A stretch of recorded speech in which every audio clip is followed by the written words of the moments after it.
ఏదైతే వారసత్వంతో ఎవరు రాజకీయాల్లో రాణించలేరు, లోకేష్కి వారసత్వంగా మా కుటుంబంలో వ్యాపారం ఉంది అంటూ చంద్రబాబు నాయుడు గారు ఒక సంచలనమైన వ్యాఖ్యలు దావోస్ పర్యటనలో చేయడం జరిగింది. వారసత్వంతో ఎవరు రాజకీయాల్లో రాణించలేరు, మాకు వారసత్వంగా లోకేష్ గారికి వ్యాపారాలు ఉన్నాయి అనే విషయాన్ని చాలా స్పష్టంగా బలంగా చెప్పడం జరిగింది. అంటే కానీ ఇంకొక ప్రధాన అంశం కూడా చెప్పడం జరిగింది. నమస్కారం, నేను మీ ఆడారి నాగరాజు. లోకేష్ గారిని డిప్యూటీ సీఎం చేయాలని ఏదైతే ప్రధాన అంశం ఉందో అది గత వారంలోంచి చర్చ జరుగుతుంది. అదేవిధంగా నిన్న దావోస్ పర్యటనలో ఉన్న ముఖ్యమంత్రి చంద్రబాబు నాయుడు గారు కూడా ఒక సంచలనమైన వ్యాఖ్యలు చేయడం జరిగింది. అందులో ప్రధాన అంశాన్ని మనం ఈరోజు విశ్లేషణ చేయబోతున్నాం. ఏదైతే వారసత్వంతో ఎవరు రాజకీయాల్లో రాణించలేరు, లోకేష్కి వారసత్వంగా మా కుటుంబంలో వ్యాపారం ఉంది అంటూ చంద్రబాబు నాయుడు గారు ఒక సంచలనమైన వ్యాఖ్యలు దావోస్ పర్యటనలో చేయడం జరిగింది. వారసత్వంతో ఎవరు రాజకీయాల్లో రాణించలేరు, మాకు వారసత్వంగా లోకేష్ గారికి వ్యాపారాలు ఉన్నాయి అనే విషయాన్ని చాలా స్పష్టంగా బలంగా చెప్పడం జరిగింది. అంటే కానీ ఇంకొక ప్రధాన అంశం కూడా చెప్పడం జరిగింది. లోకేష్ గారికి వారసత్వంగా వ్యాపారాలు ఉన్నాయి, మా వారసత్వంతో వ్యాపారాలు ఉన్నాయి అనే విషయాన్ని చెప్పడం జరిగింది. వారసత్వంతో రాజకీయాలు ఎవరు రాణించలేరని చెప్పడం జరిగింది.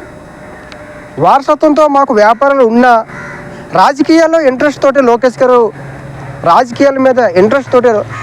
గారు రాజకీయాల్లోకి రావడం జరిగింది అనే విషయాన్ని కూడా చాలా బలంగా చెప్పడం జరిగింది. అంటే ఇక్కడ ప్రధాన అంశం ఏంటంటే వారసత్వంగా మాకు వ్యాపారాలు ఉన్నా లోకేష్ గారికి రాజకీయపరమైన ఇంట్రెస్ట్ తోటే రాజకీయాల్లోకి రావడం జరిగింది అన్న విషయాన్ని చాలా బలంగా చెప్పారు. అదేవిధంగా వారసత్వంతో ఎవరు రాజకీయాల్లో రాణించలేరు అంటే కేవలం వారసత్వం అనేది ఒకే అంశంతో రాజకీయాల్లో ఎవరు రాణించలేరు, కానీ లోకేష్ గారికి వారసత్వంతో పాటు ఇంట్రెస్ట్ ఉంది, మాకు నిజమైన వారసత్వం వ్యాపారమే అనే విషయాన్ని చంద్రబాబు నాయుడు చాలా స్పష్టంగా డెప్త్గా చెప్పడం జరిగింది. రాజకీయాల్లోకి వారసత్వంతో రాజకీయాలు రాణించలేరని చెప్తూ మాకు మా వ్యాపారానికి వారసుడు లోకేష్ అని చెప్పడం జరిగింది.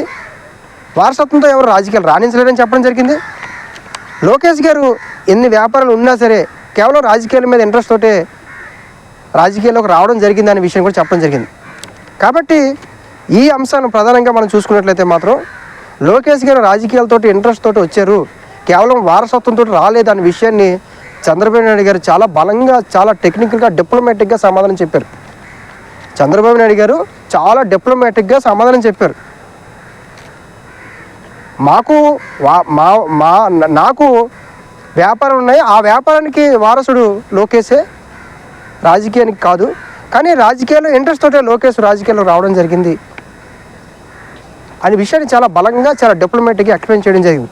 కాబట్టి చంద్రబాబు నాయుడు గారు వారసత్వాన్ని నేను ప్రోత్సహించట్లేదు, కానీ వాళ్ళకున్న ఇంట్రెస్ట్ తోటే వాళ్ళు రాజకీయాల్లోకి వచ్చారు కాబట్టి అన్న విషయాన్ని చాలా బలంగా జరిగింది. గత వారం రోజుల నుంచి జరుగుతున్న ఏదైతే చర్చ ఉందో ఆ చర్చకి చంద్రబాబు నాయుడు గారు చాలా డిప్లొమాటిక్గా సమాధానం చెప్పారని కూడా మనం విశ్లేషణ ద్వారా చెప్పుకోవచ్చు. కాబట్టి లోకేష్ గారిని ఏదైతే రాజకీయపరమైన వారసత్వం అనేది అంశం ఉంటుందో అది తప్పు అనే విషయాన్ని చంద్రబాబు నాయుడు గారు చాలా స్పష్టంగా, బలంగా, చాలా డిప్లొమాటిక్గా విషయాన్ని ఎక్స్ప్లెయిన్ చేయడం జరిగింది.